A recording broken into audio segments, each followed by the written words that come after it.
മുൻപ് സൂചിപ്പിച്ച കാര്യം 7 ദിവസം ചെയ്തതിന് ശേഷം രണ്ടാം ഘട്ടമാണ്.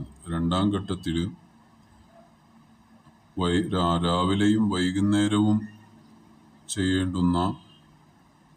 ഓതേണ്ടുന്ന ആയത്തുകളാണ്. ഇത് 11 ദിവസം വരെയാണ് ചെയ്യേണ്ടത്. ആദ്യത്തേത് നമ്മൾ 7 ദിവസം വരെയാണ് പറഞ്ഞത്. ഇത് 11 ദിവസം വരെയാണ്.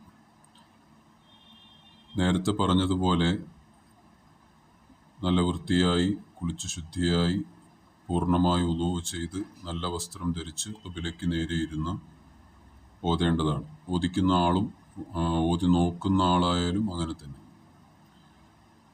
സൂറത്തുൽ അഅറാഫിലെ 118, 119, 120, 121, 122 ആയത്തുകൾ.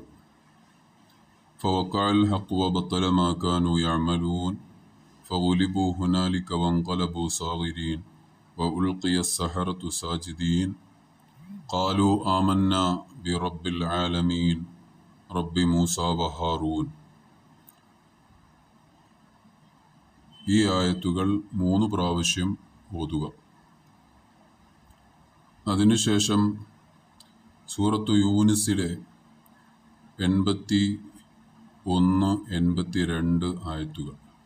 ഫലമ്മാ അൽഖൗ ഖാല മൂസ മാ ജിഅ്തും ബിഹി സിഹ്ർ ഇന്നല്ലാഹ സയുബ്തിലുഹു ഇന്നല്ലാഹ ലാ യുസ്ലിഹു അമലൽ മുഫ്സിദീൻ വയുഹിഖുല്ലാഹുൽ ഹഖ്ഖ ബികലിമാതിഹി വലൗ കരിഹൽ മുജ്രിമൂൻ. ഈ ആയത്ത് ഒരു പ്രാവശ്യം ഓതിയതിനു ശേഷം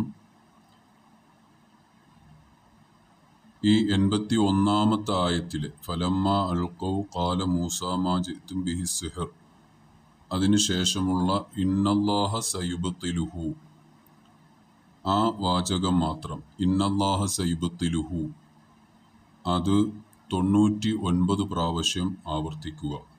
ഇന്നല്ലാഹ സയുബ്തിലുഹു ഇന്നല്ലാഹ സയുബ്തിലുഹു ഇന്നല്ലാഹ സയുബ്തിലുഹു അങ്ങനെ 99 പ്രാവശ്യം ആവർത്തിക്കുക. അതിനുശേഷം വീണ്ടും ഇന്നല്ലാഹ ലാ യുസ്ലിഹു അമലൽ മുഫ്സിദീൻ വയുഹിഖുല്ലാഹുൽ ഹഖ്ഖ ബികലിമാതിഹി വലൗ കരിഹൽ മുജ്രിമൂൻ എന്നൊരു പ്രാവശ്യം ചൊല്ലുക. അടുത്ത സൂറത്തു ത്വാഹ സൂറത്തിലെ ഇന്നമാ സനഉ കൈദു സാഹിർ വലാ യുഫ്ലിഹു സാഹിറു ഹൈസു അത്താ ആ ആയത്തും 3 പ്രാവശ്യം പാരായണം ചെയ്യുക. 69-ാമത്തെ ആയത്താണ്. ആ ആയത്ത് 3 പ്രാവശ്യം പാരായണം ചെയ്യുക.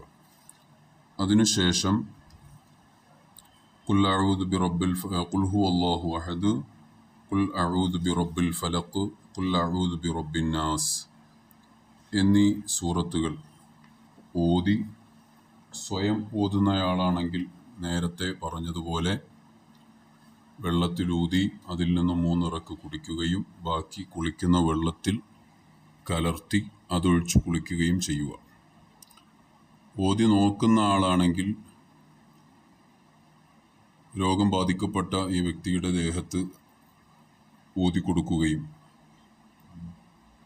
മുന്നിൽ വെച്ച വെള്ളത്തിൽ ഊതുകയും ആ വെള്ളം രോഗിയെ കുടിപ്പിക്കുകയും 3 പ്രാവശ്യം കുടിപ്പിക്കുകയും അതിനുശേഷം കുളിക്കുന്ന വെള്ളത്തിൽ കലർത്തി അതുകൊണ്ട് കുളിപ്പിക്കുകയും ചെയ്യുക.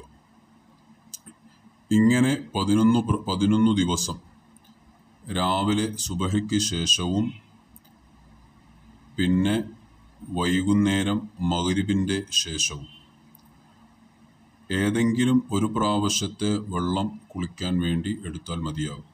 രാവിലെ സുബഹിക്ക് ശേഷം ഓതുന്ന വെള്ളമാണെങ്കിൽ കുടിച്ചതിന് ശേഷം ആ വെള്ളം ബാക്കി വെള്ളം കുളിക്കാൻ വേണ്ടി ഉപയോഗിക്കുക. രാത്രി ചെയ്യേണ്ടതില്ല, കുളിക്കുന്ന വെള്ളത്തിൽ മിക്സ് ചെയ്യേണ്ടതില്ല. ഏതെങ്കിലും ഒരു നേരത്തെ വെള്ളം.